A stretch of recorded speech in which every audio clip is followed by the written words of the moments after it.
Hello Bacho, welcome to everyone of my YouTube channel.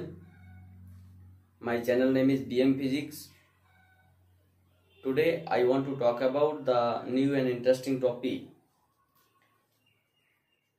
of Kirchhoff's law and its electrical measurement. I hope my all pyare bachcho should be okay. This is the lecture number 9 in this chapter.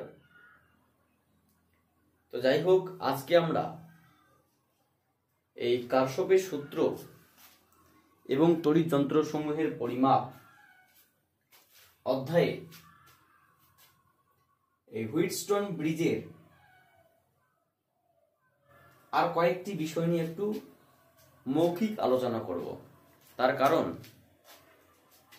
আমরা গত last লেকচারে বা অষ্টমতম লেকচারে আমরা এই Wheatstone ব্রিজের কিভাবে সাম্যাবস্থার নীতিটি প্রতিষ্ঠা হয় P Q R S, P by Q R by S, সেটা আমরা প্রতিষ্ঠা করেছিলাম।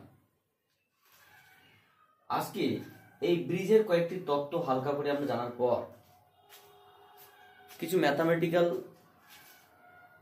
প্রবলেমস নিয়ে আমরা আসব।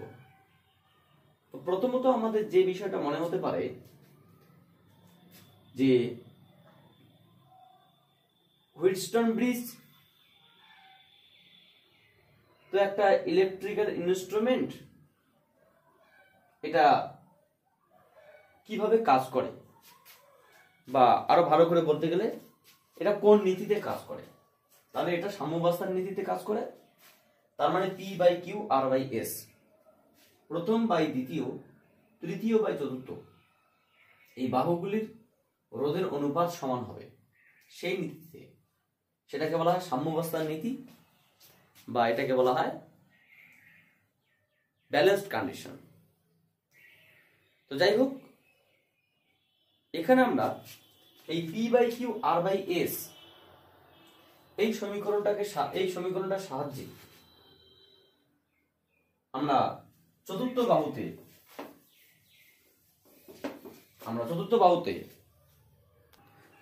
বাহুতে যে সাম্যাবস্থার নীতি, অর্থাৎ যখন গ্যালভানোমিটারের মধ্যে প্রবাহটা হবে শূন্য, তখন এই হুইটস্টোন ব্রিজটির সাম্যাবস্থার নীতিটা হচ্ছে কি P by Q R by S. This is the condition for balanced condition. This is the condition for null বা শূন্যের শর্ত। সেখান থেকে আমরা যে চতুর্থ বাহু রেজিস্ট্যান্স এস ইকুয়ালস টু আমরা লিখতে পারি কিউ বাই পি ইন্টু আর, যেটাকে আমরা অজানা রোধ বলি। চতুর্থ বাহুটাকে আমরা অজানা রোধ বা আননোন রেজিস্ট্যান্স বলি। তার মানে প্রথম পয়েন্ট হিসেবে আমরা বলতে পারি যে হুইটস্টোন ব্রিজের চতুর্থ বাহুতে সাধারণ মানের রোধ, কোনো অজানা সাধারণ মানের রোধ রেখে পরিমাপ করা হয়, যেটা কি কিউ বাই পি ইন্টু আর এই সূত্রের সাহায্যে।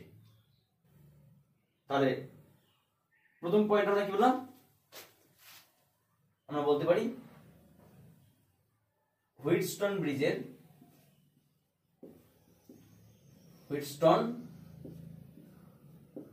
ব্রিজের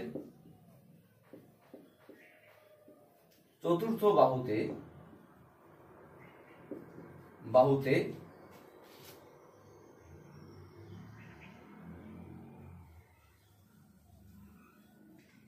কোনো অজানা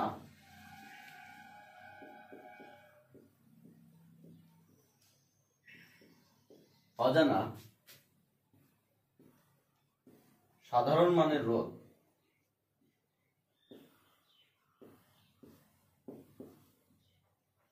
রোধ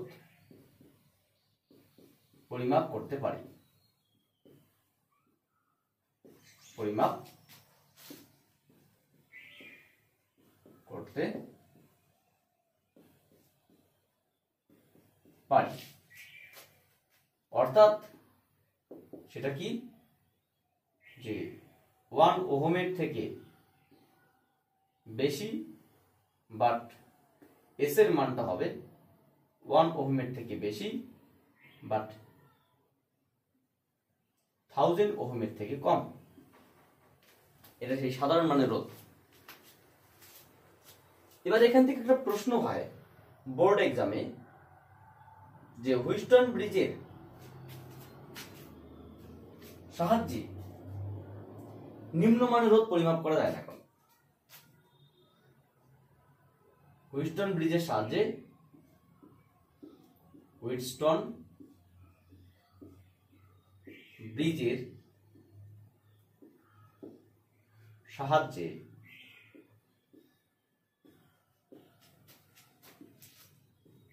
ক্ষুদ্র মানের রোধ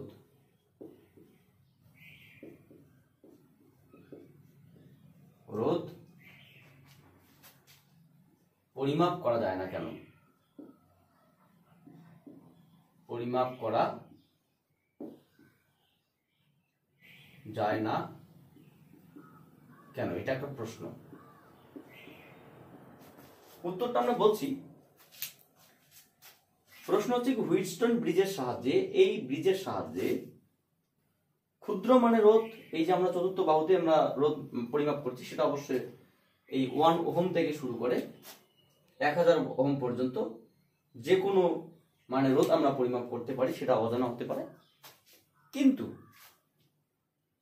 যদি কোনো রোধের মান 1 ওহম অপেক্ষা কম হয়, বহুতই ক্ষুদ্র হয়, সাপোজ হতে পারে একটা মান অ্যাজ ফর এক্সাম্পল আমরা বললাম যে কোনো একটা রেজিস্ট্যান্সের মান, আর এর মান 1 মিলি অ্যাম্পিয়ার, মিলি ওহম, তার মানে 10⁻³ ওহম। তাহলে এই রোধটা পরিমাপ করার জন্য আমরা হুইস্টন ব্রিজ ব্যবহার করতে পারি না কেন? তার কারণ, যদি হুইস্টন ব্রিজের চতুর্থ বাহুতে কোনো ক্ষুদ্র মানের রোধ রাখা হয়, তাহলে হুইস্টন ব্রিজের যে 4টি রোধ পি, কিউ, আর, এই চতুর্থ বাহুতে রোধ ক্ষুদ্র মানের রোধের কাছাকাছি হয়ে পড়ে। মানে চতুর্থ বাহুতে যদি ক্ষুদ্র মানের রোধ রাখা হয়, তাহলে পি, কিউ, আর এই তিনটিও সাধারণ মান হওয়া সত্ত্বেও এর কাছাকাছি হয়ে পড়ে, যার জন্য হুইস্টন ব্রিজটি একটা অসাম্যের সৃষ্টি করে। এটাকে যদি আমি আরেকটু এক্সপ্লেইন করি, তাহলে কি দাঁড়াবে? তাহলে দাঁড়াবে যে হুইস্টন ব্রিজের এই দুটি বাহুতে যে রেজিস্ট্যান্স হবে, তার তুলনায় এই দিকে বাহুতে রেজিস্ট্যান্স এইটাতে অনেক কম হবে। মানে আমরা বললাম, সাপোজ এইদিকে যে কারেন্টটা আসলো, হুইস্টন ব্রিজে এইদিকে একটা কারেন্ট গেল, এইদিকে একটা কারেন্ট গেল, এদিকে একটা, এদিকে একটা। তাহলে এইদিকে যে কারেন্টটা যাবে আর এদিকে যে কারেন্টটা যাবে, সেই কারেন্টটা আমরা বললাম I1, এটা I2। যাওয়ার পর এইদিকে রোধ যতটা বেশি হবে, তার থেকে এটা রোধ অনেক কম। ফলে এই যে I1 কারেন্টটা তখন এই দিকে না গিয়ে এই পথে গিয়ে এইদিকে যাবে, এবং এই কারেন্টটা এইদিকে যাবে। অর্থাৎ বাংলা কথায়, ব্রিজের একটা বেশিরভাগ কারেন্ট বা প্রবাহ এই চতুর্থ বাহু দিয়ে পাস করবে। মানে ব্রিজের যে মেইন প্রবাহ আই, এই আই এর একটা বহুলাংশ, একটা অনেকটাই বেশি অংশ এই এস এর মধ্য দিয়ে প্রবাহিত। তার কারণ এর রোধ কম, যার জন্য গ্যালভানোমিটারটি একটা অসাম্যের সৃষ্টি হয়, মানে গ্যালভানোমিটার কাটা নিক্ষেপ করবে, নাল কন্ডিশন এটা কিন্তু আর তখন সাপোর্ট করবে না। অর্থাৎ হুইস্টন ব্রিজটি আনব্যালেন্সড হবে, হুইস্টন ব্রিজটি আর ঠিকঠাক কাজ করবে না। তাই হুইস্টন ব্রিজের এই সাম্যাবস্থা নীতির সাহায্যে বা হুইস্টন ব্রিজের সাহায্যে আমরা খুব ক্ষুদ্র মানের রোধ পরিমাপ করতে পারি না। ঠিক একই রকম ভাবে এই প্রশ্নটাকে যদি একটা ঘুরিয়ে লেখা যায়, এই প্রশ্নটাই পরীক্ষা আসে যে হুইটস্টোন ব্রিজের সাহায্যে অতি উচ্চ মানের রোধ পরিমাপ করা যায় না কেন, বা পরিমাপ করা হয় না কেন? হুইটস্টোন ব্রিজের সাহায্যে, হুইটস্টোন ব্রিজের সাহায্যে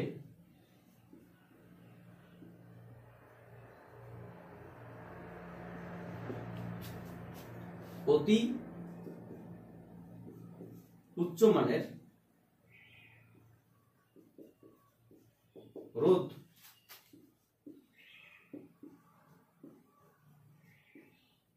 পরিমাপ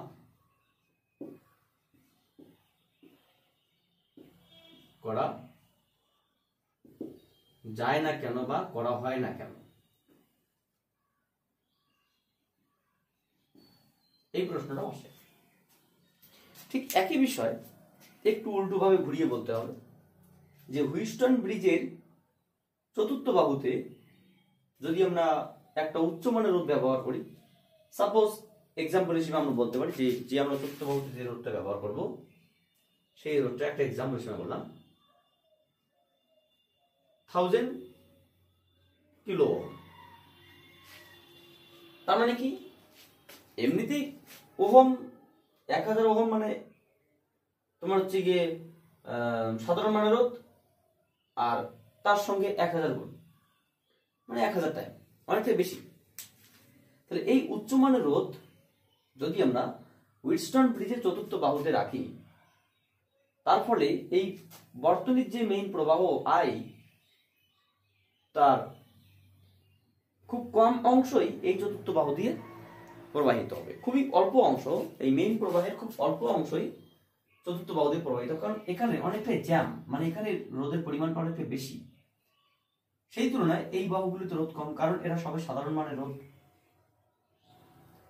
ফলে এই পরিবাহী এই বর্তনীর মেইন প্রবাহের বেশিরভাগ প্রবাহ 1 2 পি কিউ আর এই বাহুগুলো দিয়ে বেশি প্রবাহিত হবে এসের তুলনায়, মানে বৃষ্টি আবার অসাম্যের সৃষ্টি হবে, অর্থাৎ বৃষ্টি যে গ্যালভানোমিটারের যে কাটার বিক্ষেপ সেটা আবার আনব্যালেন্সড হবে, অর্থাৎ P by Q R by S এই সূত্রটা মেনে চলবে না। তাই হুইটস্টোন ব্রিজের সাহায্যে উচ্চমানের রোধ পরিমাপ করা যায় না বা পরিমাপ করা হয় না। ঠিক একই রকম ভাবে আমরা আরো একটা পার্ট বলতে পারি এখান থেকে, তাহলে কিভাবে করতে পারি আমরা? তাহলে ফোর্থ পয়েন্ট হিসেবে আমরা বলতে পারি যে হুইটস্টোন ব্রিজের সাহায্যে আমরা তো সাধারণ মানের রোধ পরিমাপ করবোই, তার মানে উচ্চমানের রোধ পরিমাপ করতে পারি না, নিম্নমানের রোধ পরিমাপ করতে পারি না। তাহলে ভালোভাবে কাজ করতে গেলে কি কি শর্ত থাকলে ভালো হয়? নাম্বার 1 কন্ডিশন, এখানে যে গ্যালভানোমিটারটা থাকবে সেই গ্যালভানোমিটারকে অবশ্যই সুবিধি হতে হবে, এটাকে অবশ্যই সুবিধি হতে হবে। সুবিধি মানে কি? মানে প্রথমে আমরা বলতে পারি গ্যালভানোমিটার থেকে গ্যালভানোমিটার থেকে সুবিধি হতে হবে, সুবিধি হতে হবে। কেন? তার কারণ এই গ্যালভানোমিটারের মধ্যে যদি প্রবাহ না যায় তবেই আমরা এই কন্ডিশনটা কিন্তু পাই।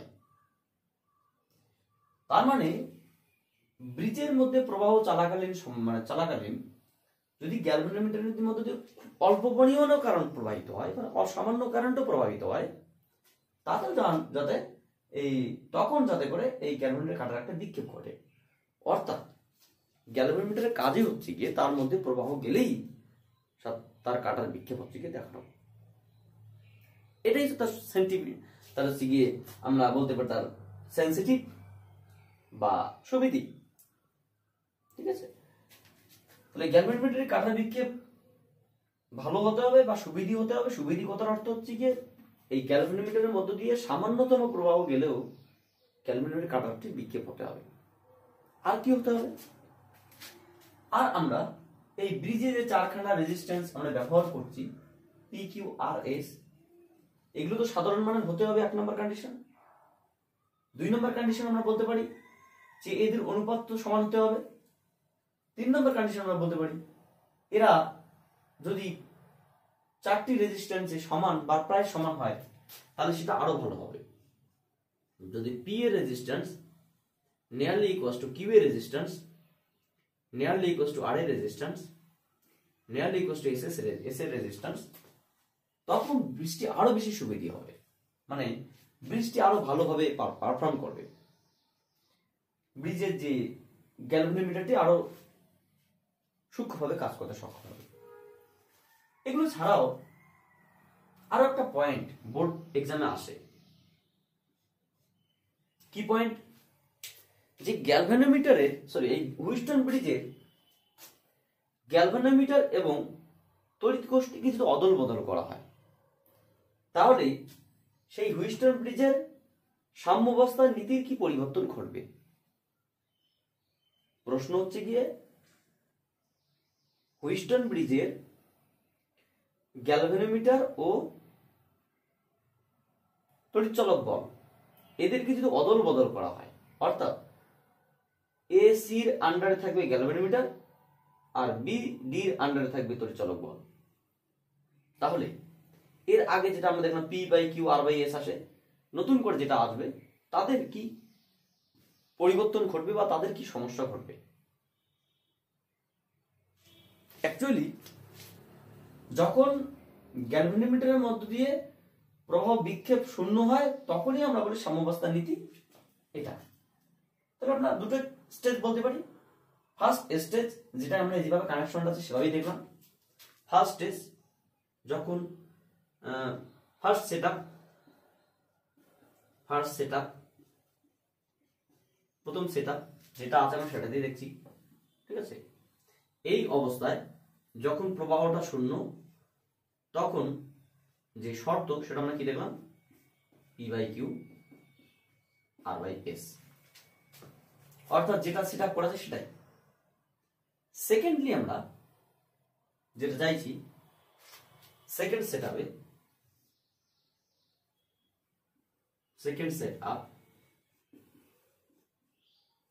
সেটা হচ্ছে তোমার